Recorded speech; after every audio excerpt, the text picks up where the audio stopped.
tickle. Oh, man, I'm gonna miss these. Why would you do that? I'm not gonna eat a dead bird, am I? All right, little Saturday morning service calls. Hope you guys had a good week and you're gonna enjoy your weekend. What do you got, some championship football coming on this weekend? It's not super early, it's 7:30. We're getting out there. By now you've probably seen my song, the Unicorn and Rainbow song. I hope you guys had a good laugh and enjoyed it. That song was fun to play. You know, the chord progressions came to me pretty quick. The lyrics were tough, you know, it's kind of a poem of a love story. You know, that's pretty heavy stuff, you know. If my balls tickle your butt cheeks, will you turn around and smile at me? And you know, when my balls are dancing on your chin, is how you talk to me. I got the chords down, and then I was sitting there, you know, trying to think of the words for the song. And I think, well, before I sat down and played the guitar, I think I had watched a little bit of Pornhub, and then out of nowhere, those lyrics just came to me. All right, got the coffee. Let's get out there. Sun's rising up. Okay, first call we got is a Hoshizaki ice maker. Where they installed it, there's no floor sink, so that it drains into a sump pump, and they're saying water's getting all over the kitchen floor, so that either the sump pump's not working or something's goofy over there. Second call is it's a walk-in freezer with a capsulated unit on it, and then I got a no heat call downtown, and the owner's gonna have to get me up to the roof. I think it's a package unit, so that's what we're getting cracking on this morning. Let's get out there. Hey, if you're not having fun at work, you're just dying in your work truck. You know what I'm saying? Before I get in there and get started on the ice maker, I had ordered this little craft organizer off Amazon, because this is my wire nut and wire connector tray, and you can see it's a big old mess, and I stuff it in here. So I'm gonna get rid of this little guy. This was actually out of a CLC bag. I got this for like $8 on Amazon, and it fits right in there, right in your Veto bag. I'm rocking the Tech MCT. It'll fit right in there, and I'll have mega choices on my wire nuts. So I thought I'd share that with you guys. I got the backstory. The circuit board was replaced under warranty by another company. There are dip switches on that circuit board that will reduce the amount of water coming out of this machine in harvest. Excuse me, we can go over those. But there's no floor sink, so it drains into this sump pump, pumps around into this mop sink. So I need to check and make sure this thing's working. We can get into that real quick here. So the first thing I wanted to do was test my sump pump here. She's working like a champ. All right, so the sump pump works. Let's turn this thing on and see what it does.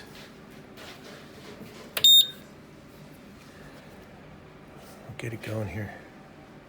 So it's gonna start filling with water, and then it'll fill that sump, overflow it, drain, fill up this. This will pump out over to here. Another thing you'll find on these machines, these QR readers. Let's give it a try and let's see what it shows. You can get a bunch of intel off of here, so let's go for it.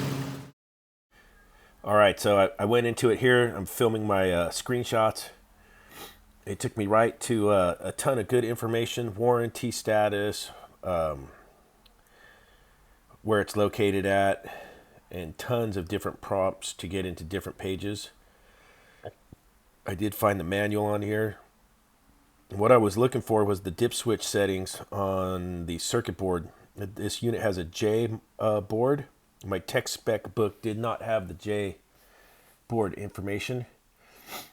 I got the 10 dip switches on pin S4, and I think there's 7 dip switches on S5. And the S5 are factory set, and I found them set incorrectly.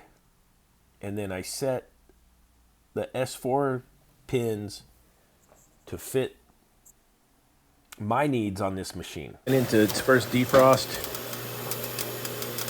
did its 10-second pump out, and we're in defrost mode. And see, I'm starting to clean up. Let's see how this little guy keeps up.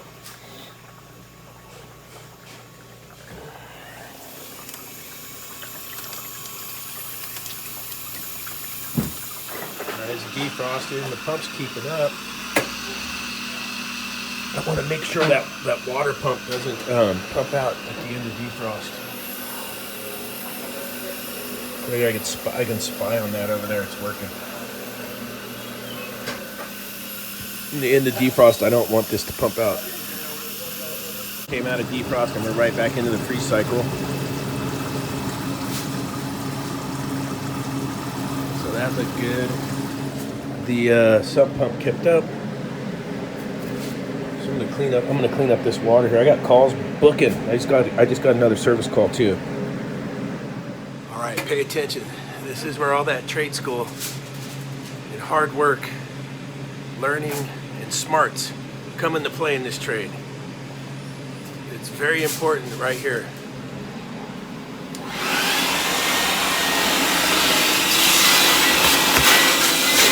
It takes years of schooling to learn this part of the trade.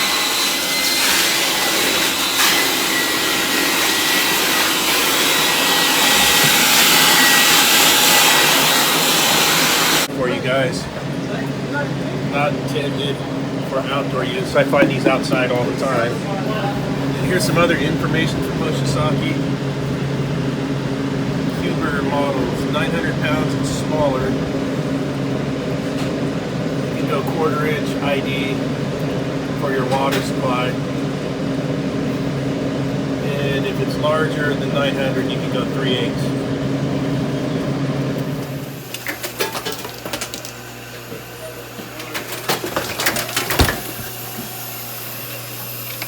See what it looks like after defrost. My pump's keeping up.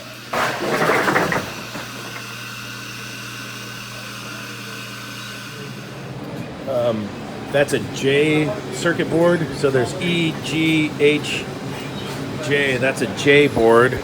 The QR reader code gets you to all the intel, even though I had the handbook. I don't know if my tech spec book actually had the J circuit board. But that Hoshizaki took a long time. Put hours into these jobs. Look at that, it's 11. Now I gotta go look at this walk-in freezer. And then we still got that heater call, and then I picked up another walk-in box call. So let's get cracking. Let's get out there. More than likely is going to end up being a recall. I watched. So the backstory is it got a circuit board put in it. It's had issues from what I found out, and I watched that thing get super goofy. But now it's working good again. So I don't know if you guys have come across any of those Hoshizakis with those J boards within the last year, if they're having issues with those or what, but it's working good right now. But the things I saw that machine do, I would have to believe it's going to do it again at some point. And there's no way to sit there and actually correct it, if you know what I'm saying. So I'll keep you guys posted. We'll see how that turns out. But let's get over to this walk-in box. So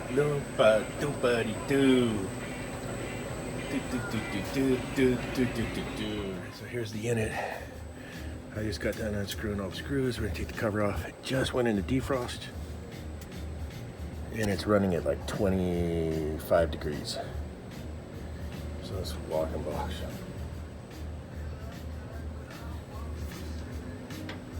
Stuff coilotitis. Our cabinet sensor there. Let's see if we got an evap sensor. Yep, evap sensor right there.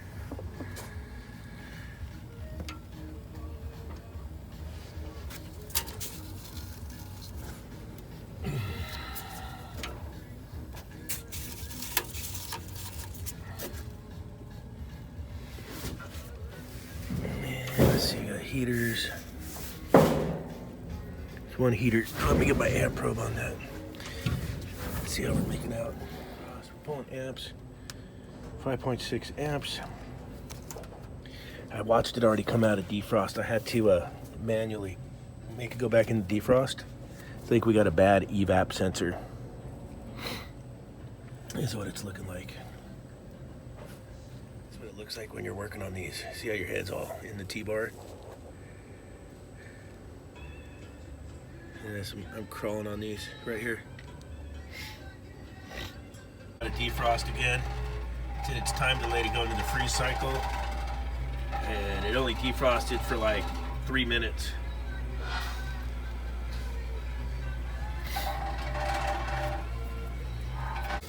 Evap sensor.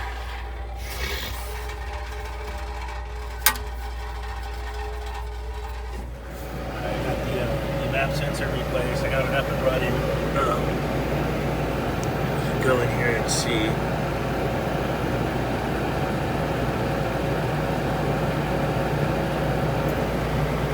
Set down.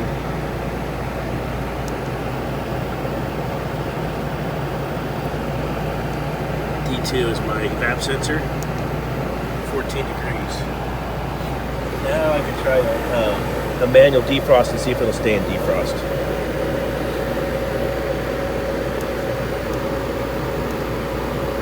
Okay, that's my box temperature right there. We go back to manual defrost. We'll see if it'll complete a defrost cycle. That evap sensor changed out. We used to be mechanics. Now we're sensor changers. Evaporator temperature. I don't think it comes out to like 50 degrees when it's supposed to come out of defrost. So we'll see. We can check it as we go through the defrost. And that's when you go to DE on here. So 60 degrees is the temp it's supposed to terminate defrost. Let's see where we're at on that coil.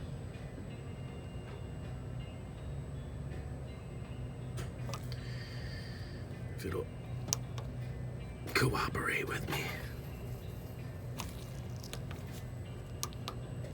We're at 31 degrees, 32, so it's coming up. We're still in defrost, so we'll see how this works out. Now, a little sizzle dizzle show. There we go.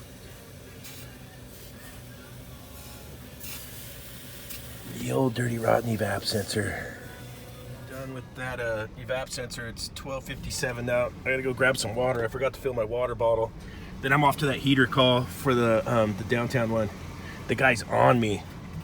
He kept texting me while I was in there. I'd love to tell you guys his real life name, but he might watch my videos. But it's real funny. His name is real funny. So I'll show you the hippie trick. You get your water bottle. I forgot to fill it up.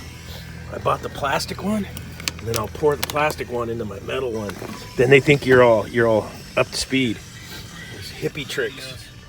229. It was a thermostat issue, but we're fixed. I had the ladies in there laughing.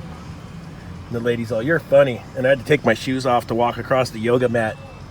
But I had the white socks on today. And I told her I use a lot of bleach in my laundry. That's why my socks are so white. And they're cracking up. For the guys that don't wear gloves at work, I got a little dirt on my boobs. Uptown tonight. A little dirt on my boobs. I love this song.